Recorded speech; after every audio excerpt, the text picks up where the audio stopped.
নমস্কার বন্ধুরা, আমি রণজিৎ বিশ্বাস। আপনারা দেখছেন আমার চ্যানেল রণজিৎ বিশ্বাস আর্ট। আজকে আমি একটি খুব ইম্পর্টেন্ট টপিকের ওপর ভিডিওটা করছি, যেটা খুবই দরকার। সবার প্রথম দেখতে পাচ্ছেন আমি একটা তুলি দেখাচ্ছি আপনাদের। এই তুলিটা আপনি ভালো করে দেখুন। এটা কিন্তু ওয়াটার কালার করার জন্য একটা তুলি আমি এখানে ব্যবহার করছি। মানে ওয়াটার কালার করতে গেলে তুলি লাগবেই লাগবে, নাহলে কিন্তু তুলি ছাড়া ওয়াটার কালার হবে না। মানে পেন্সিল ছাড়া যেমন ড্রয়িং হয় না, তুলি ছাড়া ওয়াটার কালার হবে না। আমি ভিজে নিলাম আর একটা পয়েন্ট দেখাচ্ছি, দেখতেই পাচ্ছেন নিচের দিকটা পয়েন্ট হয়েছে, একটা সরু পয়েন্ট। কেন এটা দেখাচ্ছি সেটাও আমি বলবো। ভিডিওটা দেখতে হবে, না দেখলে কিন্তু যে অনেক কিছু শিখতে পারবেন না। মানে এইটাই একটা ইম্পর্টেন্ট পার্ট ওয়াটার কালারের, খুব বড় একটা ইম্পর্টেন্ট পার্ট এই তুলি। যদি এইটা আপনি একবার শিখে গেলেন প্র্যাকটিস করা, তাহলে আপনি সব পারবেন ওয়াটার কালার আপনি ভালোভাবে শিখতে পারবেন। যদি এই জিনিসটা আপনি শিখতে পারেন, তুলিটা কীভাবে ইউজ করবেন, কী করে ব্রাশ চালাবেন, কী করলে ব্রাশ আপনার মানে ওয়াটার কালার করতে গেলে ব্রাশটা কী করলে ভালো করে কন্ট্রোলে আসবে আপনার হাতে। ঠিক আছে, এটা খুব একটা ইম্পর্টেন্ট পার্ট। এবার আমি কিছু কথা বলে দিই, যেটা হচ্ছে আপনি দেখলেন প্যালেটে আমার যা কালার ছিল, আপনার এই প্যালেটে যা কালার আছে সেটাই ইউজ করতে পারেন। কোনো বাধ্যবাধকতা নেই যে আপনি লাল নীল হলুদ ইউজ করবেন। যা আছে প্যালেটে কালার করে রেখেছেন, সেই কালারগুলো রয়ে গেছে, সেগুলো ইউজ করতে পারেন। তবুও আমি এখানে ব্রাউন শাইনা, আল্টামেন আর ক্রিমসন লেক নিয়ে বা ভার্মিলিয়ান নিয়ে কালারটা করছি। ঠিক আছে, এবার টপিকটা আবার ফিরে আসছি। কালারটা তো নিচে গিয়ে বলে দিলাম।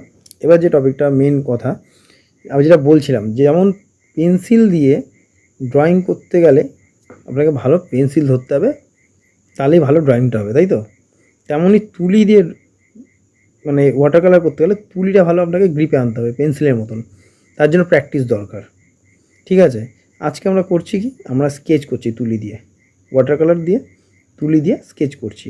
ঠিক আছে, আর যে স্কেচটা আমি করছি দেখুন, একদম ধীরে ধীরে আস্তে আস্তে এরকম একদম করবেন না, একদম স্পিডভাবে। যেমন পেন্সিল টানেন স্পিড মানে ফোর্সে, তেমনই ফোর্সে আপনাকে তুলিটাকে ব্যবহার করতে হবে এখানে। পেন্সিল যখন ড্রয়িং করেন রাফ একটা ফোর্স দিয়ে, তেমনই তুলি আর ওয়াটার কালার নিয়ে ফোর্সে আপনাকে এখানে ড্রয়িংগুলো করতে হবে রাফ। আপনি দেখতে পাচ্ছেন আমি কী করে করছি, আপনারা নিশ্চয়ই দেখতে পাচ্ছেন আমি কীভাবে করছি। ঠিক এইভাবে ফোর্স দিয়ে আপনাকে ওয়াটার কালারটা করতে হবে তুলি দিয়ে আর রং দিয়ে। ঠিক আছে, আর একটা জিনিস বলে দিই, আপনারা ভাবছেন আমি কেন একটা ব্রাশে করছি, আপনাদের ওই একটা ব্রাশেই প্র্যাকটিস করতে হবে, তাহলে আপনারা ইমপ্রুভ করবেন। আমি এখানে রাউন্ড ব্রাশ 12 নম্বর নিয়েছি, আপনারা এরমই একটা রাউন্ড ব্রাশ নেবেন 12 নম্বর বা 10 নম্বর, সেটাতেই পুরো কাজটা শেষ করবেন। এবার কেন করবেন সেটা আমি বলে দিচ্ছি, মন দিয়ে শুনবেন। স্কিপ করে গেলে কিন্তু কিছু শিখতে পারবেন না, বারবার বলছি, এই জন্য মন দিয়ে শুনুন। কারণ একটাই, যদি আপনি এরকম রাউন্ড ব্রাশ একটু 12 নম্বর বা 10 নম্বর নেন, আপনার সরু জায়গাগুলো কিন্তু এই ব্রাশটা দিয়েই করতে হবে। আমি প্রথমে দেখেছিলাম পয়েন্ট একটা জায়গা হয়েছে, ব্রাশের একটা পয়েন্ট হয়েছিল, সেই পয়েন্টটা তৈরি করে আপনি সরু জায়গাগুলো করবেন। এবার যখন চওড়া জায়গাগুলো করবেন, ব্রাশটাকে একটু চাপ দেবেন, দেখবেন চওড়া জায়গাগুলো হয়ে যাচ্ছে। ঠিক আছে, আর সরু তুলি দিয়ে করলে তো আপনি পয়েন্ট পেয়েই গেলেন, সরু তো তুলি, তাহলে আপনার অসুবিধা কী আছে? কিন্তু একটা তুলিকে এই যে কন্ট্রোল করা, সরু জায়গাটায় কীভাবে করতে হয়, মোটা জায়গাটা কীভাবে করতে হয় এই ব্রাশের মাধ্যমে, সেটা আপনাকে শিখতে হবে। যখন আপনি এটা ভালো শিখে যাবেন, তখন আপনার ওয়াটার কালার করতে কোনো অসুবিধা হবে না। অনেকে মানে প্রশ্ন করে যে তুলি ব্যবহারটা কী করে করবো, তুলিটা কীভাবে ধরবো। হ্যাঁ, এই জায়গাটা হচ্ছে মেন জায়গা। তুলিটা যদি আপনি ঠিকঠাক ধরতে পারেন, বা এই প্র্যাকটিসটা যদি ঠিকঠাক করতে পারেন, আপনার বাড়িতে প্র্যাকটিস করুন। দেখেছি আমি তুলিটা কীভাবে ধরেছি ওপরের দিকে। প্রথম আপনার অসুবিধা হবে, আপনারা নিচ থেকেই ধরবেন, তারপরে আস্তে আস্তে প্র্যাকটিস করতে করতে ওপর দিকে ধরবেন। কিন্তু ফোর্সফুলি তুলিটাকে চালাবেন, মানে ওই টানলেন লাইন, আবার একটু দাঁড়িয়ে গেলেন, আবার একটু লাইন টানলেন দাঁড়ালেন, এটা কিন্তু করবেন না। করলে কিন্তু শিখতে হবে না, হয়তো পেজ নষ্ট হবে, নষ্ট হোক পেজ, তাহলেই গিয়ে আপনি কিছু শিখবেন। ভাববেন না প্রত্যেকটা কাজ আপনার ভালো। আমার অনেক কাজ এরকম প্রথম করতে গিয়ে নষ্ট হয়েছে। না নষ্ট করলে মানে ইচ্ছা করে কেউ নষ্ট করে না, মানে কাজ করতে করতে ভুল হয়ে গেছে, নষ্ট হয়ে গেছে, কিন্তু ওই ভুলটা থেকেই আপনি শিক্ষা পাচ্ছেন অনেক কিছু। এর জন্য ভুল হোক কোনো অসুবিধা নেই, কিন্তু আপনি শিখতে পারবেন। ঠিক আছে, এর জন্যই বলছি প্রথমে রাফ কাগজে এরকম প্র্যাকটিস করুন, যেভাবে আমি করছি দেখাচ্ছি তুলিটা দিয়ে। ঠিক আছে, এই একটা বিষয়। আর দ্বিতীয় বিষয় হচ্ছে, দেখলেন আমি গাছটা কীভাবে করেছি তুলিটা দিয়ে, আশা করি পুরো বুঝতে পারছেন। এবার আমি ঘর করছি, দেখুন এবং সরু জায়গাগুলো টানছি, আমি একটু তুলির উপরে ধরেছি, তাহলে আমার কী হলো, একটু হাতে ব্যালেন্স আসলো। আমি উপর দিকে ধরেছি বলে আমার পয়েন্টটা করতে পারলাম। আর যখনই আমি একটু বোল্ড জায়গা করবো, তখন সরু জায়গাগুলো করছি, এখন দেখতে পাচ্ছেন।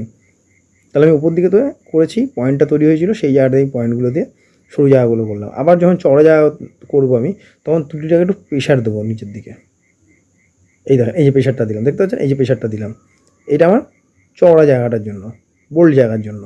ঠিক আছে, আরেকটা জিনিস বলে দিই, আপনারা হয়তো জানেন যারা পেন্সিল ড্রয়িং করেন বা যারা ড্রয়িং করেন, সামনের জিনিসগুলো একটু বেশি ডিটেলিং হয় আর দূরের জিনিসগুলো কম ডিটেলিং হয়, তাই তো? মানে অফ করে দেওয়া হয়, দূরের জিনিসকে হালকাভাবে দেখানো হয়। সেম কালারের ক্ষেত্রেও এখানে তাই, সামনে যেগুলো আছে আমি সেগুলো ডার্ক করছি, সামনে আনছি, আর দূরে যেটা থাকবে সেটা আমি একটা হালকা কালার দিয়ে একটু লাইট, যে কালারটা করছি সেটাকে একটু পাতলা করে নেবো জল দিয়ে, করে একটু লাইট করে দূরের দিকে আছে সেটা বোঝাবো। ঠিক আছে, সেটা বুঝতে পারবেন, কাজটা দেখুন তাহলেই বুঝতে পারবেন। আচ্ছা, আর একটা কথা আমি বলে দিই, এই প্র্যাকটিসটা কিন্তু যত বেশি করবেন তত বেশি তুলি আপনার কন্ট্রোলে চলে আসবে। ঠিক আছে, আর এটা প্র্যাকটিস না করলে কিন্তু আপনি ওই রং নষ্ট হবে, সময় নষ্ট হবে, তুলি চালাতে পারছেন না, ভুল স্ট্রোক হয়ে যাচ্ছে, এটা হবেই, একদম হবে। এর জন্য আগে আপনি একটু প্র্যাকটিস করুন এইভাবে, মনোক্রম টোন বা যে কোনো কালার থাকলে যেটা আপনার মনে হচ্ছে সেটা নিয়ে এরকম করে প্র্যাকটিস করুন।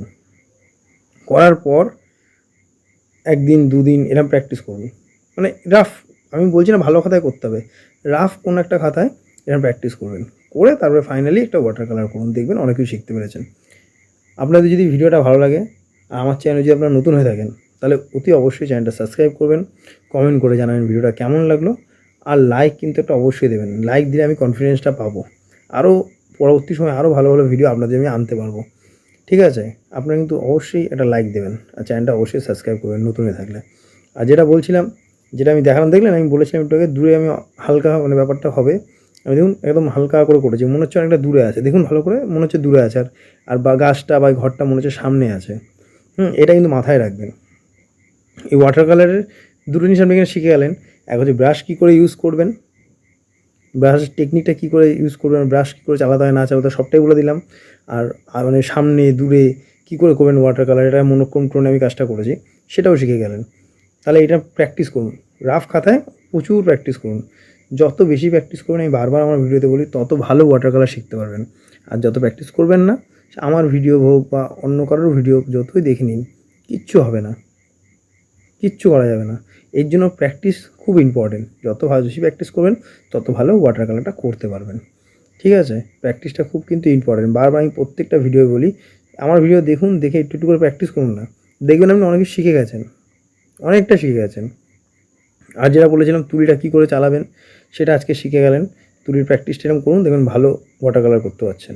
তুলি যদি ভালো চালাতে পারেন তাহলে ভালো ওয়াটার কালার হবে, পেন্সিল যদি ভালো চালাতে পারেন তাহলে ভালো পেন্সিল ড্রয়িং হবে। ভিডিওটা দেখার জন্য আপনাদের অসংখ্য ধন্যবাদ।